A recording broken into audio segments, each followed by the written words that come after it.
25 February रोजी इयत्ता 10वीच्या विद्यार्थिनींच्या निरोप समारंभ आणि आशीर्वाद सोहळा या कार्यक्रमाचे आयोजन कस्तुरबा गांधी बालिका विद्यालय पत्राचा पाडा त्र्यंबकेश्वर येथे करण्यात आले। या कार्यक्रम प्रसंगी ग्रामोदय शिक्षण संस्थेचे अध्यक्ष योगेश हिरे, आशुतोष पवार इलेक्ट्रॉनिक इंजिनियर तथा योग शिक्षक तसेच संजय फडोळ हे मराठा महासंघाचे जिल्हा अध्यक्ष, छत्रपती शिवाजी महाराज शिक्षण प्रसारक मंडळ सरचिटणीस तसेच अर्पिता हिरे रेडिओ विश्वासच्या समन्वयक रुचा ठाकूर आणि टीम आदी मान्यवर उपस्थित होते।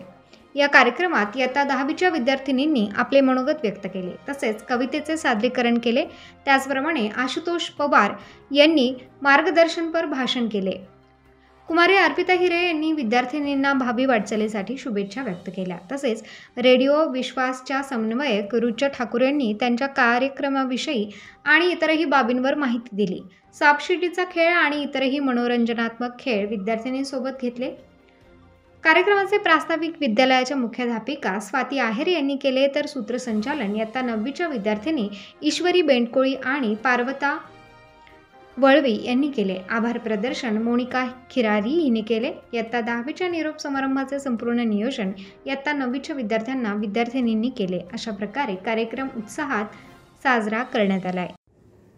शालांत परीक्षेसाठी बसणाऱ्या सगळ्या विद्यार्थिनींच्या निरोप समारंभ प्रसंगी आपल्या कस्तुरबा गांधी बालिका विद्यालयामध्ये आमच्या सगळ्यांच्या विनंतीला मान देऊन आलेले आजचे आपले प्रमुख पाहुणे, माझे मार्गदर्शक आदरणीय आशुतोष बाबुराव पवार सर, तसेच आता थोड्याच वेळात आपल्याला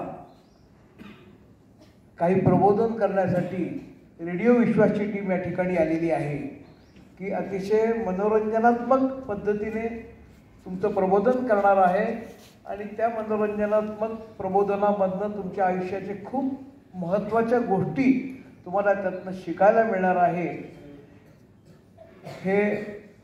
हा कार्यक्रम करण्यासाठी आमच्या विनंतीला मान देऊन आलेल्या रेडिओ विश्वासच्या समन्वयक आदरणीय रुचा ठाकूर मॅडम आणि त्यांच्या सर्व टीमचे संस्थेच्या वतीने स्वागत करतो। तसेच माझे मित्र नाशिक जिल्हा मराठा महासंघाचे नाशिक शहर जिल्ह्याचे अध्यक्ष, तसेच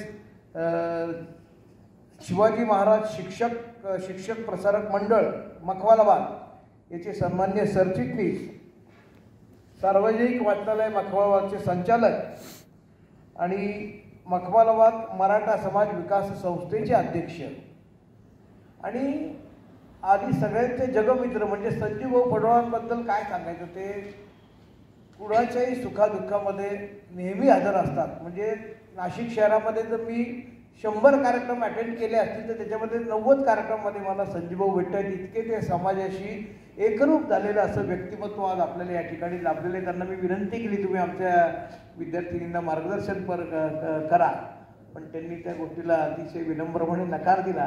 पुन्हा एकदा केव्हा तरी आपण त्यांचे विचार ऐकणार आहोत। माझी कन्या अर्पिता हिरे, ज्या गुरुजनांकडनं आपण इतके वर्ष संस्कार घेतले आणि तुम्ही त्यांच्या संस्कारामध्ये घडलात, अशा आपल्या शाळेच्या मुख्याध्यापिका आदरणीय स्वातीताई आहेर मॅडम, तशाच आपल्या गृहप्रमुख जोशी मॅडम आणि या ठिकाणी उपस्थित असलेले सर्वच शिक्षक वृंद, धनवटे सर असतील, आमचे अमृतकर सर असतील, हे सगळ्यांनी या शाळेसाठी खूप मेहनत घेतली असल्याचे गेली 18 वर्ष आम्ही सगळेजण पाहतो आहे।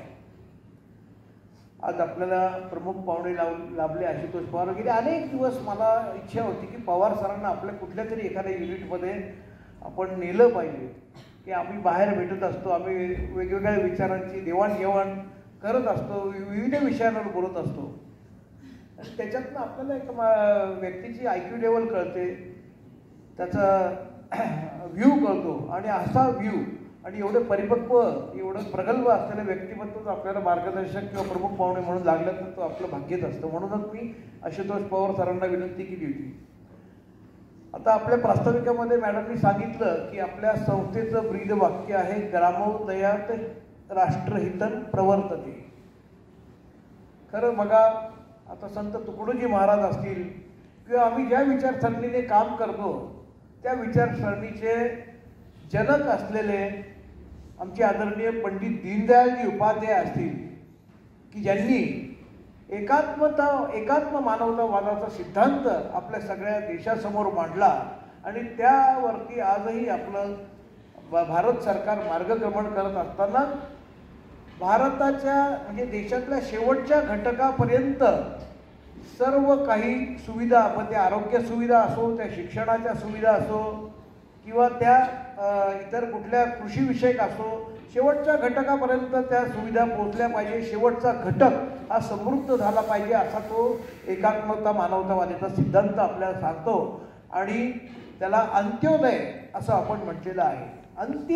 अंतिम टप्प्यातला तो म्हणजे अतिशय दुर्गम, अतिदुर्गम भागातला जी व्यक्ती असेल त्या शेवटच्या व्यक्तीपर्यंत विकासाची गंगा गेली पाहिजे. याप्रमाणे आपल्या सगळ्या अर्थसंकल्प असेल किंवा ज्या काही धोरणं असतील, ज्या योजना असतील त्याची आखणी करावी असा संस्कार ज्या दीनदयालजींनी दिला आणि त्याच्याच प्रेरणेतनं आमच्या तीर्थरूप पप्पांनी या अशा दुर्गम भागामध्ये शाळा काढल्या.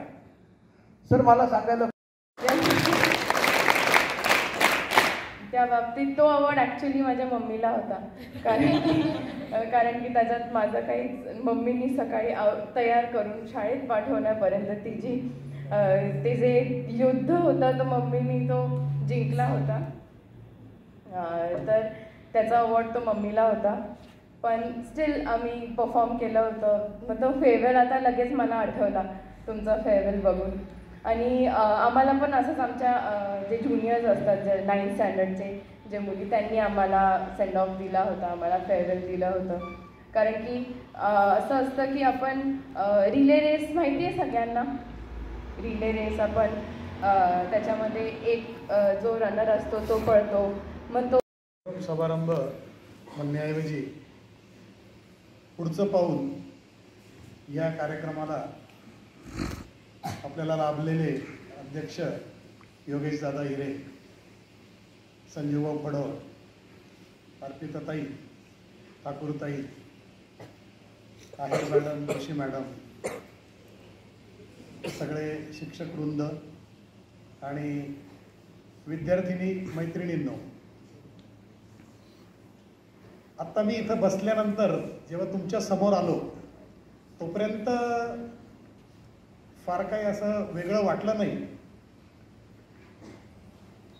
पण जेव्हा तुमचे कार्यक्रम सुरू झाले एक एक आणि मी माझ्या 10वीच्या सेंड ऑफच्या कार्यक्रमामध्ये पोहोचून गेलो.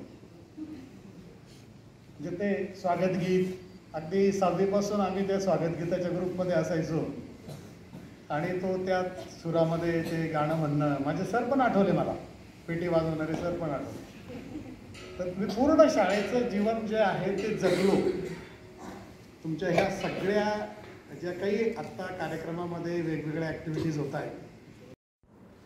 मी तुम्हाला आज छोटीशी कविता सांगणार आहे. कळलेच नाही दिवस कसे गेले, निरोपाची ही वेळ आली. कळलेच नाही दिवस कसे गेले, निरोपाची ही वेळ आली. आता मात्र मैत्रिणींनो, आकाशी झेप घेण्याची वेळ आली. दूर गेलेल्या आठवणीत उजाळा देण्याची वेळ आली. दूर गेलेल्या आठवणींना उजाळा देण्याची वेळ आली. पाहिलेल्या स्वप्नांना साकार करण्याची वेळ झाली. ज्या शाळेने या पंखांना बळ दिले ते वापरण्याची वेळ आली. ज्या शाळेने या पंखांना बळ दिले ते वापरण्याची वेळ आली. मानवतेच्या युगात भरारी घेण्याची वेळ झाली. जरी एकमेकांपासून दूर गेलो तरी मनात कायम ओढ ठेवण्याची वेळ आली. जरी एकमेकांपासून दूर गेलो तरी मनात कायम ओढ ठेवण्याची वेळ आली.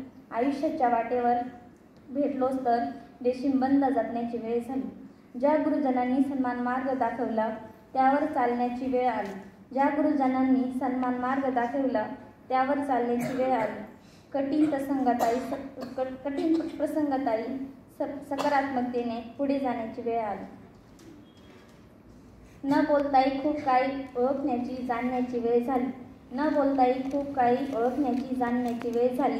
शेवटी हृदयात सर्व जपून अश्रूंना वाट करून देण्याची वेळ आली. आता मात्र मैत्रिणींनो, आकाशी झेप घेण्याची वेळ आली. उत्तर महाराष्ट्र न्यूज नेटवर्कसाठी रामदास शीद, त्र्यंबकेश्वर.